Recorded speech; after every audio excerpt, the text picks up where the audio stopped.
There we go. Okay. So now you guys can at least hear me. I hadn't actually turned on the microphone, which is just as well. I'll push that back out of the way. And we'll start, as we usually do, with the Sic Semper Mentalis segment. So, of course, as always,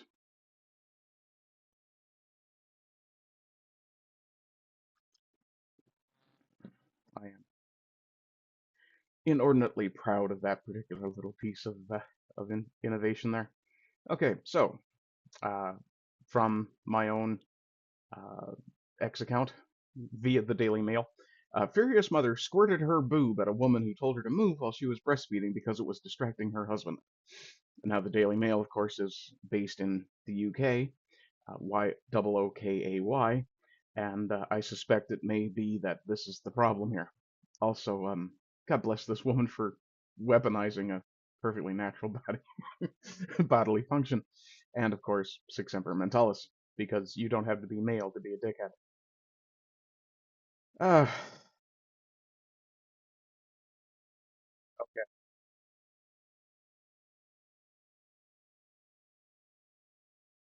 okay, there we go. I managed to get it to pause when I full screened it.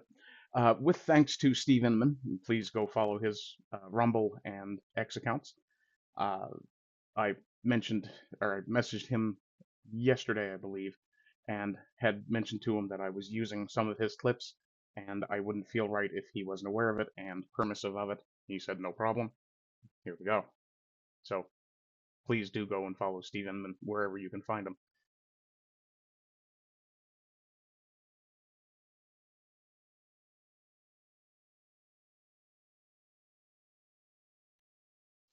And my further apologies, I just realized I didn't have my desktop audio turned on, so you guys can't hear what's being said here.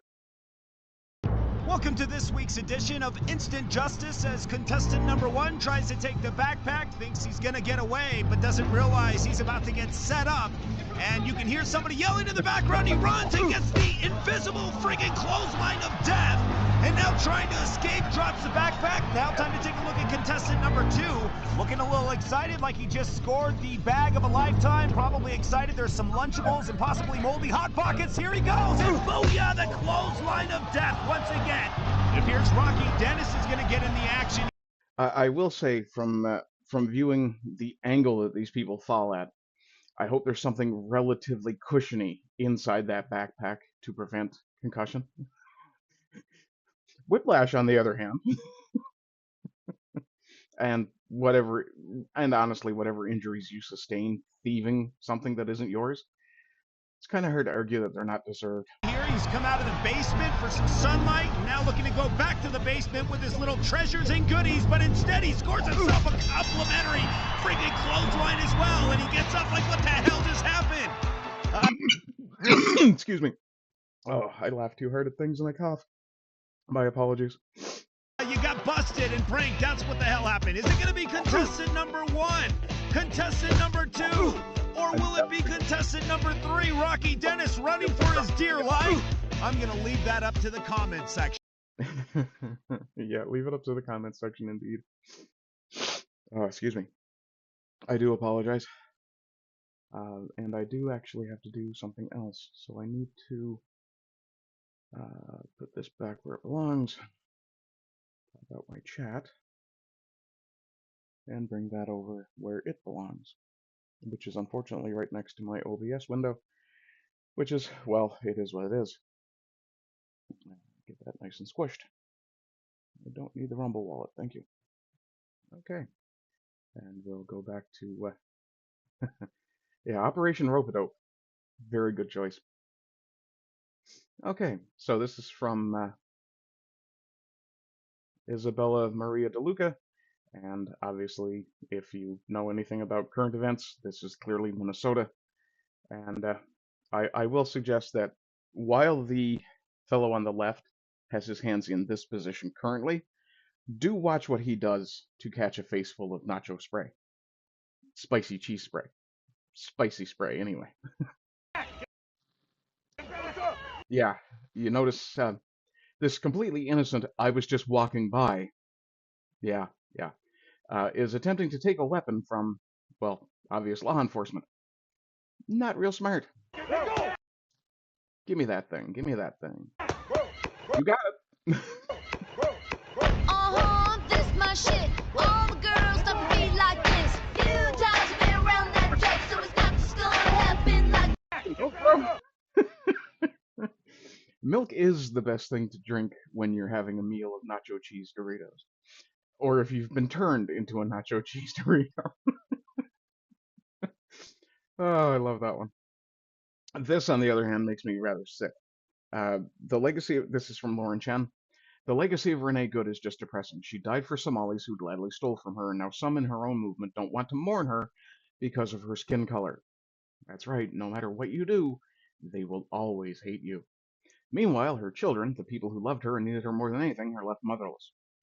And yeah, now her doggo is probably going to need to find a new home. So, from Breaking 911 or 911, let me just read that to you first. Excuse me. Leftist woman says she, quote, feels wrong for paying her respects to Renee Good because she's a, quote, white woman who's privileged. And white tears are not helpful. That's right, even the white people can be anti-white. So I mean, I'm just walking around, kind of just dazed-eyed, because I was like, I don't know Didger's if it's in. the right thing to do. It feels kind of wrong being here. Didger says, that's okay, bye, I just got here anyway. How are you doing? I'm doing okay, bye. How are you getting on? And since we know that the chatbot is actually working, I can close that window and blow my OBS all the way up.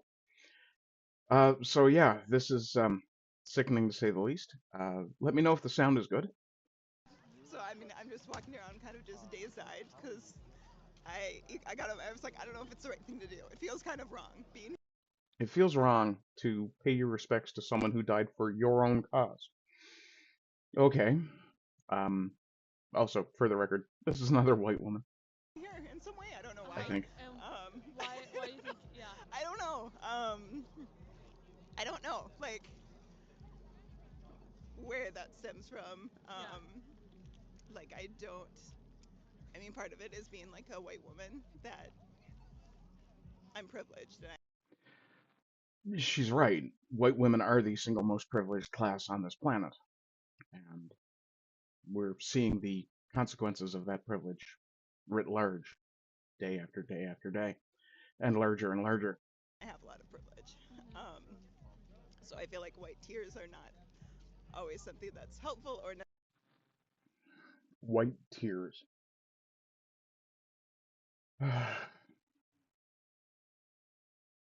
I don't know if we're living in clown world, if we're in the darkest timeline, or if they never should have turned on that fucking collider. I swear to God, I just don't know. Necessary Yeah. when black and brown people have been experiencing this Oh no, for a not the long black time. and brown This people. isn't new for them, I guess and you so white people better get out there and um, save them. Mm-hmm. I don't know if that makes any No. sense in And that way. You see, what she's experiencing is the result of cognitive dissonance. She knows that she's a white person, and as a white person, she's supposed to go and help the black and brown people. But as a white person, she's not supposed to be a white savior, which means she shouldn't be helping the black and brown people. But then she's also got to deal with her privilege. Oh, hang on, I'm going somewhere. She's also got to deal with the fact that she's white and therefore privileged, which makes her better, even in her own mind, than the black and brown people she's supposed to not be saving. Do you see why these people sound crazy? It's because they are. How on earth do you hold all of this contradictory wisdom in your head and not get a little schizophrenic? how did you decide that you should be here? Or are you still figuring that out? Well, I work. Why would you give her the out?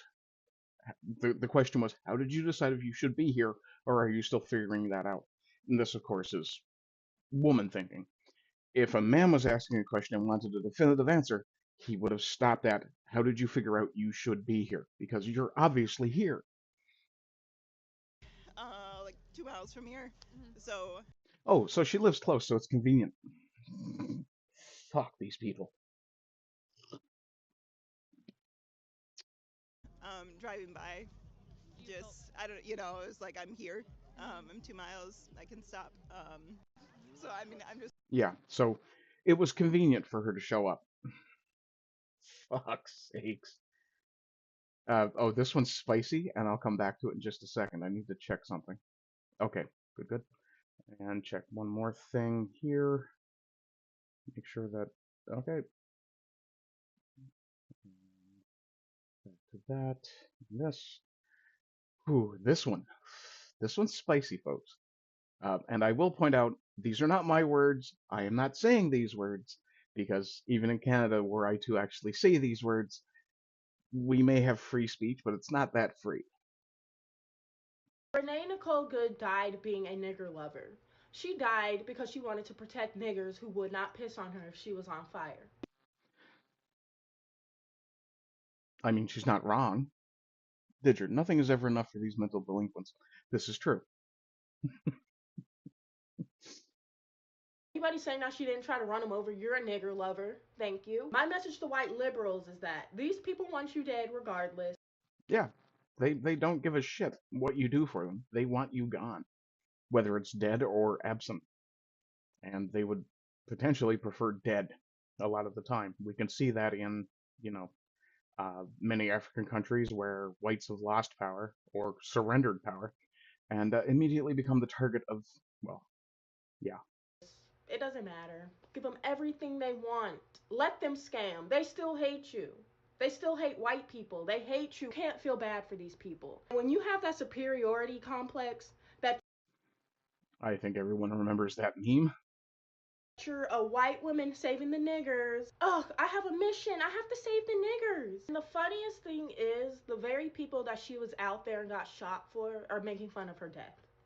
Yeah, yeah. Or celebrating it. They're either making fun of it or celebrating it.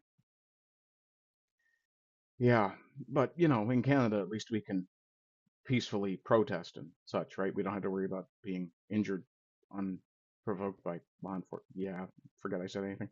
From Tokyo Rosie. The last time, oh, also the last piece came from Liz Churchill. Thank you very much. From Tokyo Rosie. The last time Canadians peacefully assembled against their government, they got their bank accounts raided by the RCMP without warrant. The government of Canada is in no position to virtue signal about freedom being. It's spent the last 5 years mocking those who value it. This is because Foreign Policy Canada account put out, Canada condemns Iran's use of violence against protesters and urges respect for human rights, including peaceful assembly and the freedom of expression. And let's just remind everybody what happened the last time Canadians peacefully protested. Yeah, yeah. Those are horses. And that's a person under the horse. And that's a person on a walker that was under the horse. Yeah. And of course, this person is obviously an idiot. Makeup artist, regular contributor to Auburn Lane, whatever the fuck that is. It was not a peaceful assembly. They occupied our capital for almost a month. They harassed locals, built illegal structures, honking 24/7. Some stole food from a soup kitchen, that's a lie, which was a nice touch. Closed two international borders, costing us billions. And Tokyo Rosie responds with the exact appropriate response. Nothing but mocking laughter. Terrell Tailfeathers thinks that white Canadians don't have any land rights. Stay at home next time. Yeah, that's not going to go the way you think either, Skip. So from Nate on X, also known as Celtic Ashes, from Vancouver, Canada. This one is going to make you furious if it doesn't. I will be shocked. The Canadian government euthanized a young and healthy 26-year-old because he was depressed. Yeah, Canada's MAID program just euthanized a 26-year-old guy for depression and diabetes. Mental illness alone isn't even supposed to qualify until 2027, but they found a loophole with notorious death doctor Ellen Weeby, who has over 400 kills. Yeah. His mother fought to save him before, now she's vowing justice. This degenerate regime is killing off vulnerable young, white Canadians while importing millions to replace us. How much longer do we tolerate this evil? Yeah, see? The end of everything. It's fine, he was white. Just can't wait for 2027. Hey Grok, what percentage of MAID deaths in Canada are white people? According to Health Canada's latest 2024 annual report on MAID, 95.6% of recipients who reported racial identity identified as Caucasian. Yeah, yeah. Caucasian, for the record, is no longer the standard for whiteness.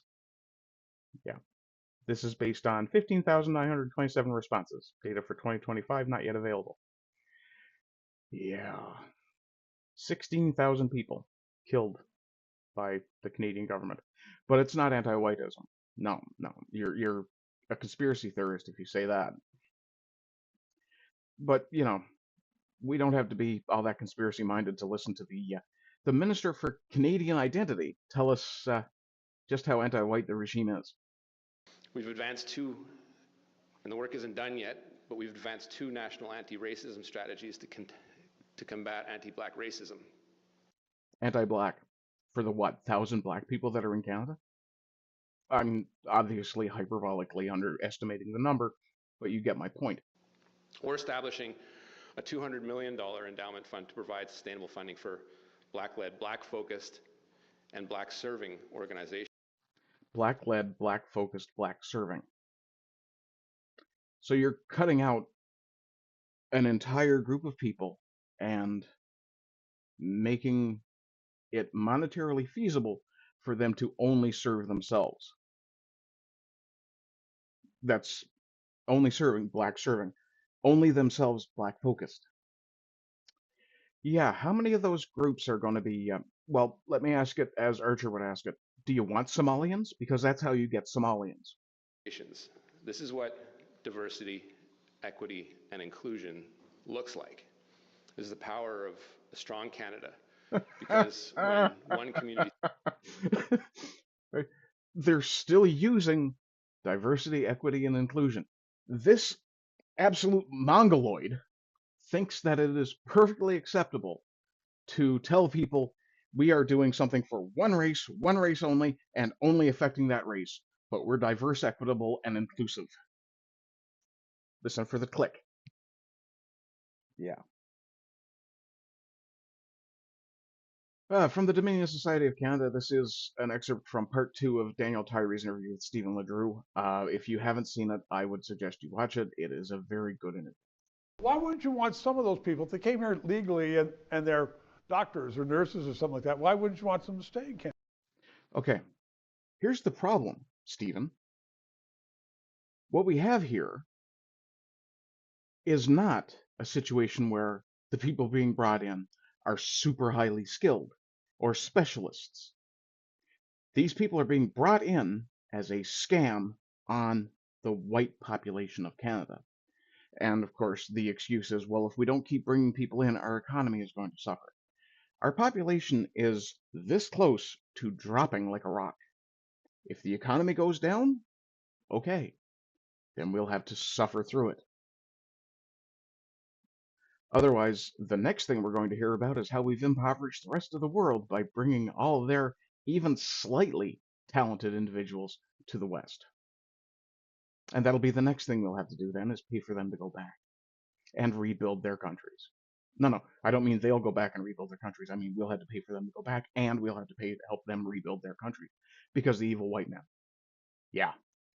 We don't say that everyone needs to go. That's not our goal. The foundational goal is to preserve Canada's ethnocultural identity. We believe that Canadians are a distinct people. We're not just this post-national concept that anyone from anywhere can suddenly become Canadian. That's perfectly sensible to say something like that, considering if you took me, dropped me in the middle of Tokyo, handed me a Japanese passport and Japanese citizenship, I wouldn't magically become Japanese. Now would I? And I would make that whole face thing with my eyes, but I figure I'd get bumped for being a bit too far over the line. Yeah. You know, before European settlers came here, it was a very different country when it was just First Nations. Right. Yeah. And only European settlers could have built Canada as it is. Only European settlers could have built Canada as it is. You don't get the West without Western kind. Period. It wouldn't have been the same if it was colonized by the Japanese or the Chinese or whatnot. And we believe that we need to preserve Canadians as the majority in this country. Yeah. What's the issue there? Also, if you're not following Dominion Society, you should. You can join at dominionsociety.ca/join, or you can follow them at DominionSoc on X. And I think they have an Instagram or Telegram or something as well. I'm a boomer that way. Okay, so let's talk about Austria. Oh, yeah. This is absolutely retarded. The president of Austria, in order to fight Islamophobia, has now asked all women, to wear a hijab. With increasing Islamophobia, this is a quote, with increasing Islamophobia, the day will come where we have to ask all women to wear a headscarf to show solidarity with those who do so for religious reasons. And Basil the Great asks a great question. Why are European leaders so mental? You think they're insane? I disagree. I think they're evil. But yeah, let's listen to this specimen tell us why we should be doing these things. Nice ears, by the way. Jede Frau kann ein Kopftuch tragen. Und wenn das so weitergeht, und damit bin ich schon bei der nächsten Frage, bei dieser tatsächlich um sich greifenden Islamophobie, wird noch der Tag kommen, wo wir alle Frauen bitten müssen, ein Kopftuch zu tragen. Alle. Als Solidarität gegenüber jenen, die es aus religiösen Gründen. For the record, the women who wear hijabs don't do so for religious reasons. They do so because their husbands have religious reasons to make them, or their families. Yeah. The hijab is meant to signal marriageability in the Muslim religion. Why are 8-year-olds wearing them? Yeah. Jede Frau kann ein Kopftuch tragen. Oh, shut the hell up. Let's have a look at some of the comments here. Bill Maher comparing Islam with other religions. Will you wear a hijab? No, I will not wear one. I don't think I answered this question, though it does look like I did. Oh, no, sorry, that's just the winning side. If it had been me, I would have said I would. But then I'd be doing evil things under it, so. Islamophobia is a made-up word to protect terrorists. This is true. We don't have Islamophobia, we have Islamomysia. It disgusts us. It doesn't make us afraid. Proud Islamophobe, Islam. Proudly turning countries into shitholes since 1400 AD. Hang on, it's not just Islam that does that. We also have India to thank for that one, too. Islam is a political ideology, not a religion. That's wrong. It's both. And you need to treat it that way. These people believe that Muslims should be in charge of the world because God said so. So it's not just a political mindset. It's not just a religious mindset. Yeah. Yeah. Nowadays, exposing evil is considered more evil than those who actually do evil. And of course, the standard memes, hard times create strong men create good times create weak men create hard times, and we are in fact here.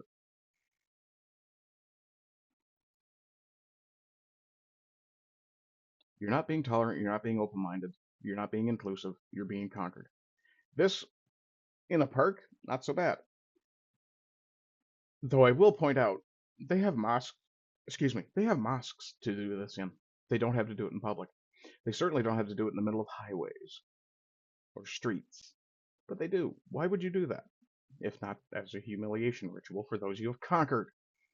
What's this one? Welcome to Europe. Welcome to Europe.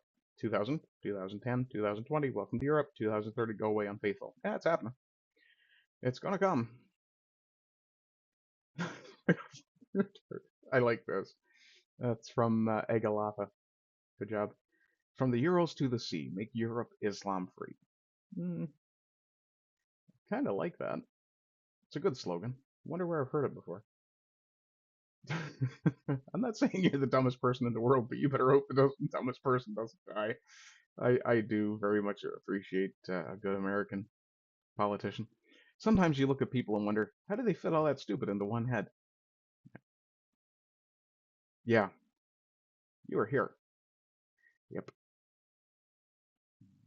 Muslims in the US. There are no examples in history of Islam assimilating into other cultures. There are only examples of Islam dominating or conquering other cultures. Yep. And, yeah, this is from Brampton. Second last thing we have to talk about. Just the usual in Brampton, the person whose house was shot at apparently is from India and runs an immigration consulting company. The shooters, and they called him after recording this video and sending him the video, the shooters want $500,000 from him as an extortion. People that shouldn't be in Canada, that bring in people that shouldn't be in Canada, are getting extorted by people who shouldn't be in Canada. I will warn you, this is probably going to be a little bit loud, so if you're wearing headsets or headphones, be prepared. Well, it's not bad. Yeah.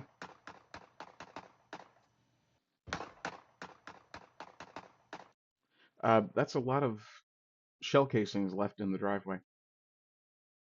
It's not hard to get a fingerprint off of those. Just saying. Ian Pretty says, deport uh, Voodoo the Viking. Better confiscate prairie farmers' guns before this happens again. Yeah. None of them are innocent. Guns, guns, guns. Really? I'm going to guess you're an anti-gun person.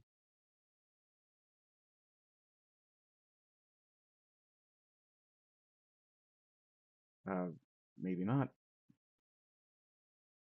Yeah, Kirk Lubomov points out very rightly, yeah, they're carrying illegal guns and will get a reduced sentence so they don't get deported. But those pesky hunters have to go. Yeah. Hendrik Casimir. Can someone please tell him that those handguns are illegal and he'll be fined if he's caught with them? The laws only apply to Canadians. You're absolutely right, Kirk. I do believe I'm following Kirk. I thought I was. I guess I'm not. Let's see. Me sitting quietly watching another episode of Diversity is Our Strength. Yeah. Yeah.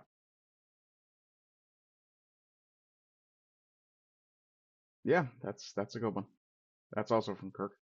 So Trump has a very strange response to people who live in Greenland, or to the Danes who say that Greenland belongs to them. And we'll analyze this. It's only a 9-second clip, but this one's fucky, and I mean fucky. And they've been very nice to me. I'm a big fan, but the fact that they had a boat land there 500 years ago doesn't mean that they own the land. Don, you're a second generation immigrant, or possibly a first generation immigrant. You should shut the fuck up. And I'll also point out, Donny boy, that your country is less than 500 years old. Yeah. Matter of fact, the land I'm sitting on was only settled a little over 530 years ago, actually, now that I think about it, 1497. Yeah, yeah, yeah. No, that's not how it works, you anti-white moron. Let's see. Venezuela has oil. Greenland has rare earth minerals. Canada has both. Come on. I mean, it doesn't have to be Trump in charge. Luckily, Iceland only has volcanoes, glaciers, and very average cricketers. Sure, okay. By that logic, Americans have no claim to the U.S. whatsoever. Return to the NATO. Yeah, this is the thing. Uh, Greenland, 51st state. With all respect, did you say thank you to Europeans once? We are not your younger brother. We discovered you built your. Yeah. What? Yeah, yeah, yeah. The memes that are going to come out of this are going to be pretty priceless. What is this? The hidden hand. Same applies to white colonizers. Ah, fuck you, Seth. You're not even white. What are you, black? Why aren't you in Africa? Oh, sorry. You're just. You got the agate part right, anyway. Okay, so that's it for the response stuff. And we'll move over, of course, to the gaming, and I'll be doing that for about 3 hours. So I will stop the recording here shortly. I want to say thank you to everybody who popped in. So Didger, of course. Let me check chat, see if there's anyone else. There is not. Oh, I'm sorry, Didger. I missed a couple of comments from you. I guess because no, I didn't even close that. I don't know why that disappeared. Anyway, Didger did say the sound was good. Thank you. And he said anti-black racism is Canada. Never existed as a concept until in Canada, yeah, until 2020. I wonder what happened to cause that. Floyd. What? Oh, and I did spot another story that I should have added to this. That would actually be a good response to this. Apparently, there were enough precursor chemicals, precursor to fentanyl, chemicals either seized or discovered on a Chinese ship being sent to Canada to make over 1 billion doses. I think it was maybe 13 billion doses. It might have been 13 billion doses of fentanyl. Obviously, it would have been manufactured in Canada and completely consumed in Canada. Yeah, yeah. So, the whole border drug thing. That's apparently been forgotten about. Yeah, yeah, shame. Anyway, thanks to Didger, of course. Thanks to everybody else who's watching, either now or in the future. I do see that there are at least 4 lurkers, so hiya. Feel free to say hi anytime, though I suspect you may be bots purchased by or used by Rumble to pad their numbers, uh, which is another reason why I'm not paying 50% from my Rumble rants or subscriptions to Rumble. If you guys want to help me out financially, just go to the Ko-Fi, please. Other than that, I hope you're having a good day. I hope you continue to have good days. And as always, rise and rise again until lambs become lions. Bye bye.